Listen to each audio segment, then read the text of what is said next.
We're here today to speak with one of the contributors to our new book, How to Heal Our Divides. K Scarry serves as community director of the People's Supper.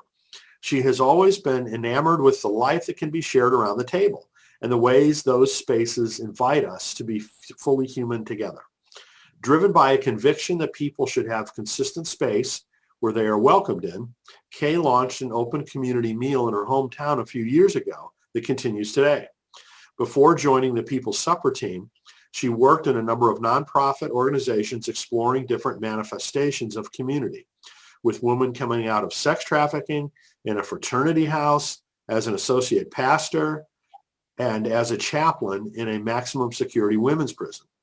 She's currently finishing up her Master's of Divinity at Wesley Theological Seminary. So Kay, thanks so much for joining us. Yeah, thank you for having me. It is good to be here. It's really good to be here. Well, I'm really glad that you're contributing to this book and telling the world about the People's Supper because, it's just the right kind of effort that I think is perfect for people to get involved in. So, but before we get to that, maybe you can tell us a little bit more about your background beyond what I briefly shared. Yeah, absolutely. So, yeah, I think it's interesting.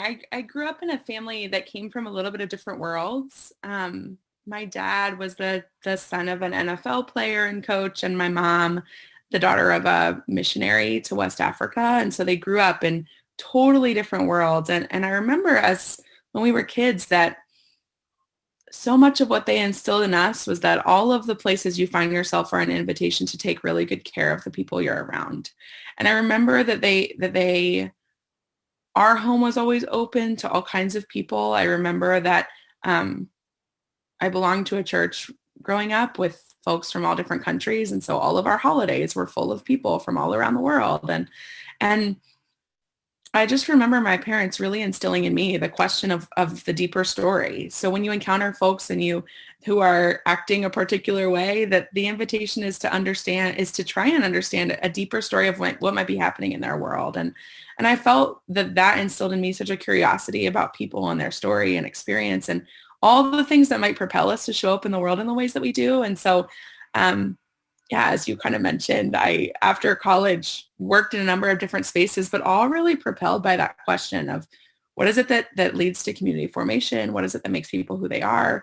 How might we get a little deeper into the experiences of one another so that we might create communities that work for all of us? And that's a question that has really driven me. Well, one of the common threads between all of those different works and what you're doing right now is, obviously you're trying to help people. Yeah. Kind of at the grassroots level, which is really, a wonderful thing. Yeah. And I think, it's interesting. I think so much of that is accompanied by the reckoning with my own story. What does it mean to hold the complexities of my own experience? And I think that those are spaces that I'm doing that alongside different people. I think those things go really deeply hand in hand. That what does it mean to kind of hold myself as minister, student, daughter, friend, as a person who, I think as a person who has experienced trauma and as a person who believes in healing, like all of those, I think as a person who's experienced loss and as a person who really wants to believe better for our communities, I think learning to hold all of those things as true about me is a practice that is also a driving force for me, and being able to sit, I don't know how to do that unless I'm doing it alongside other people. Very cool. So the People's Supper, how did that get started? Yeah. So after the 2016 presidential election, I sensed in my own self, though I wasn't part of the founding team of the People's Supper, I sensed, as alongside a lot of people in our country, the question of how did we get here? How did we become so polarized? I think across the country, we were feeling the acute pain of polarization and the question of where do we go from here and how do we start talking to one another? And so a group of friends who all ran their own organizations, so Lennon Flowers of the Dinner Party, Emily May of Hollaback, and Jen Bailey of Faith Matters Network, started connecting and thinking, we're not going to argue our way out of this. And so how might we invite people to gather across lines of difference to really repair the breach in our interpersonal relationships. And so initially the People's Supper was intended to be a 100-day campaign. So the idea was that in the first 100 days of Trump's presidency, there would be 100 suppers all over the country in individuals' homes. We would have trained them to learn how to facilitate, how to ask good questions, how to invite people, how to really set up diverse spaces for deep story sharing so that we might understand the stories that often propel us to show up in the world in the ways we do, but maybe aren't the stories that we're apt to share so quickly. So I always tell people that if our being here is any spoiler, that after 100 days, we realized our work wasn't done. And I joined the team about a year after the People's Supper started. And our work has shifted pretty significantly, where we started with really addressing, or we started in response to, I should say, political polarization. And we started with teaching people how to power these gatherings in their own homes. We've shifted now, realize as culture has shifted, where political polarization in the abstract isn't enough to propel people to gather, but kind of the X factor of an acute pain point felt in our particular community will propel people to gather. And so we work now much more alongside community partners and organizations who have a bit of a staying power, and we accompany them in the work of repair. And we really center our work on the question of what is it that needs healing here. Interesting. Well, talk about some of the different locations and activities and, some of the logistics of how, the People's Supper operates today. Yeah, thank you. So I often tell people that I'll say that we would bring the expertise on how you do this stuff. And basically that's come from powering hundreds of these all over the country over the last 4 years. But we really honor that our partners bring the expertise on their community. And one of our biggest learnings is that there's some broad strokes stories of what does and doesn't work, but figuring out how to fit that into the real particular facets of each specific community is part of what we are able to do alongside partners. So some of the places we're working right now, we're working on a racial justice series with the Baltimore Washington Conference of the United Methodist Church. We've been doing a number of racial justice series. So one of them is we've worked alongside the Erie, Pennsylvania Mayor's Office. The question of what needs healing here, we've worked alongside educators in LA around the question of how do we move from competition to collaboration. We've worked with a group of clergy in Northern Virginia, of interfaith clergy in Northern Virginia around racial justice as well. And then also we're working on a series right now in Brooklyn, New York with the Brooklyn Borough President's Office as they're kind of reckoning with over the last year, the rise of anti-Asian hate crimes and anti-Semitic hate crimes. They're really, and with kind of the Black Lives Matter movement kind of raising on folks' collective consciousness, they're working on a series of gatherings to invite folks across Brooklyn to choose to see and hear and connect with one another instead of continue to kind of retreat into our own silos. Very cool. So within your chapter of our book, you talk in a lot of detail about Erie, Pennsylvania, which is, interesting case study. Can you tell us a little bit about that experience? I would love to. So I feel like Erie is very near and dear to my heart. That's a project that I have led on and deeply worked alongside the Erie Mayor's Office staff, who is beloved to me for the last 2.5 years. And in 2017, a USA Today article named Erie as the worst place in the country for African Americans to live. And USA Today publishes that study every year. And speaking of that X factor of the thing that kind of makes your community realize we probably should be gathering, that was it for them, as it should be. I mean, that statistic is fairly jarring. And so what stunned me about the response was the mayor of Erie, Joe Schember, called us in and instead of jumping to action and solution and deliverables, he said his humility and approach and invitation for us to kind of help him think about the need for repair and his intuition around it's not just solution, it's relationship building that needs to happen in this moment here was pretty stunning to me. And part of what I mentioned in the chapter is it felt like to me our first moment of being able to solve the real link between relationship building and policy change, because that's also necessary too. So we worked with them to devise a plan where we gathered 80 participants across Erie who represented the story of the Erie community. We had 20 African Americans, 20 white participants, 20 new Americans, so folks who had just become citizens who were from all different countries, and then 20 Latinx participants. And they gathered for a series of 5 suppers. Well, there were 7 suppers in the series, but everyone was part of 5, every individual. We use what we both bridging suppers, which is gathering everyone and connecting folks across lines of difference, and then affinity gatherings, which is where we moved people into their particular identity groups to be able to unpack their experiences from those particular identities in a way that was safe, and that also led towards harm reduction a little bit. But one of the most stunning things about the series to me is the mayor offered that those participants could come up with ways to make Erie more equitable based on the stories they had heard after building trust with one another across multiple gatherings. And the mayor said that he would take on whatever they came up with, and the mayor wasn't part of those series. So that kind of willingness to lay down some power a little bit. He and his staff also went through the questions themselves, but they weren't sitting in on any of those discussions amongst the participants to try and sway them in any way. And so that was kind of our big, like I mentioned, a learning in what does it mean to take relationship building and trust and translate it into a different way forward for our communities. How do we change whose perspective is welcome in the conversation? How do we, part of what we did there was really challenge the participants to be asking the same questions out in the community and to bring to bear on the series voices from others that they would encounter that couldn't necessarily be part of the series. And then since then, I think it's pretty astonishing. After we went through those gatherings, we left the series with 10 ideas that the participants had come up with to make Erie more equitable. Then we invited 300 members of the Erie community to hear those and make commitments to see them happen. And then since, we've worked alongside the Erie Mayor's office staff around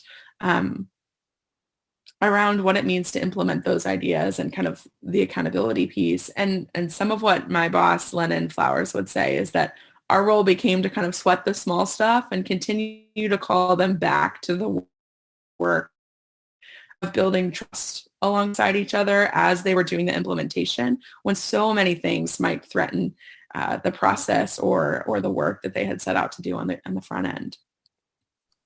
Well, it's very cool that you stuck with that, over a period of time. That's, I think, a key component to all of this. It's not a one-shot deal. Right. It's absolutely a long game. And I stamina for the long game and the willingness to keep believing in it, even on the days you don't believe in it, I think is so, that was so much my experience. And it is Erie, I mentioned they're so beloved to me. It was the most wonderful body of work, and it was complicated. It was really being in the weeds with a group of people and continuing to believe that we could build a future for Erie together that worked for everyone, even when every other thing seemed to threaten that process.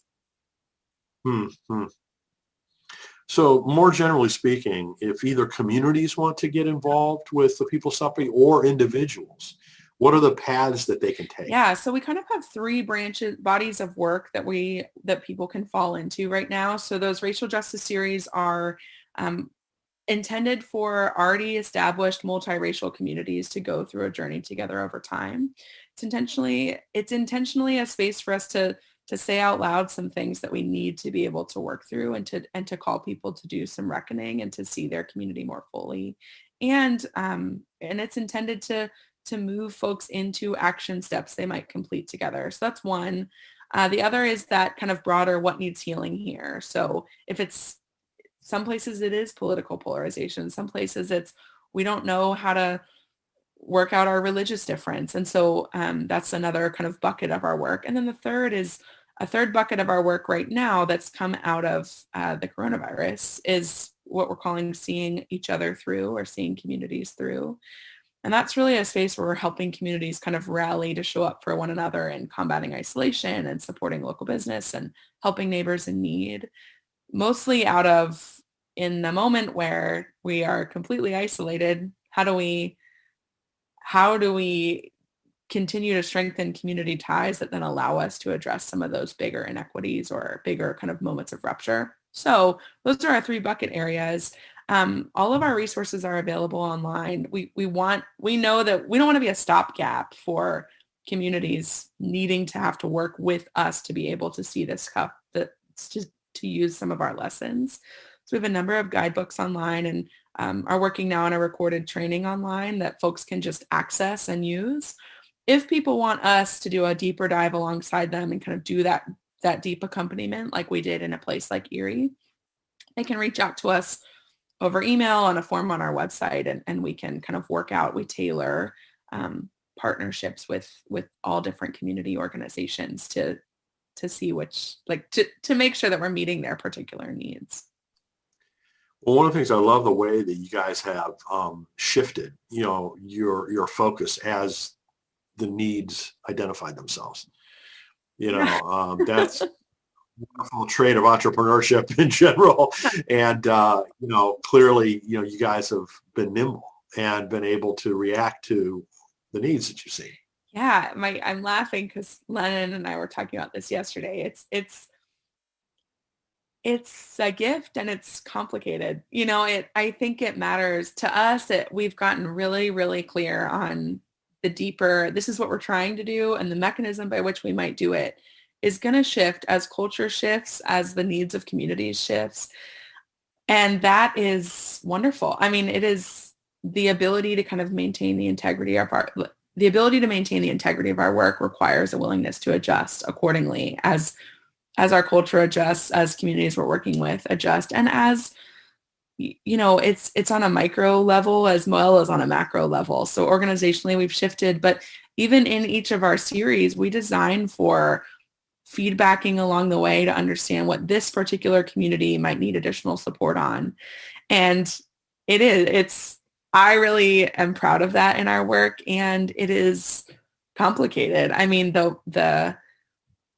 if we're talking to folks who are doing this work in their own communities, I'm sure the kind of wrestling with and continuing to examine the work you're doing and continuing to invite people to that deeper, this is what we're trying to do. This healing work is what we're trying to do.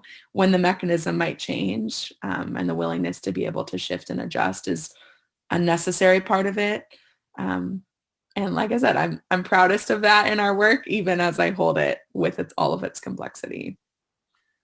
Well, you're in territory that is naturally difficult, right? And complex, Yeah. right? So it's not surprising that, it's just the answers are not inherently obvious, right? I mean, you have to work through a lot of tough things that have gives and pulls and, conflicting needs. And so, good for you for recognizing that and working through that. Yeah, thank you. Well, it's also, and it's personal, like the folks who show up to this work are so deeply invested in their community. They're so long, and often folks are coming from a real point of pain or grief. And I think that our sister project is the dinner party, which connects folks in their 20s and 30s who've experienced a significant loss. And oftentimes people struggle to see the through line, but bridging work is so deeply the work of grief, of tending to the grief, of rupture, of pain, of not being seen, and inviting folks to really hold one another with incredible care and to find our common humanity. I think something that's important to us is we've really shifted from, we're not really seeking to find common ground as much as common humanity, and to complicate the narratives of who people are when it's all too easy to see someone's landing place, their perspective or their identities, and assume stories of their origin or stories of all the things they might hold or carry. I think we're really setting a table for the opportunity for people to be complicated and to hold kind of a deeper story of who people are. But we're also tending to people's grief. We are, even if it's not articulated as such, we are sitting with folks in places of rupture and pain and loss, and it's personal.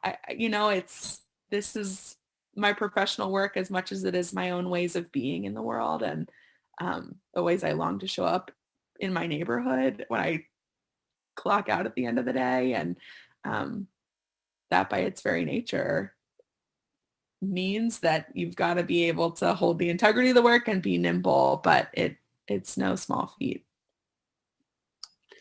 Well, Kay, thank you so much for all the great work that you've done and for being part of this project. It's important to, shine a spotlight on, organizations like yours and the work that you're doing.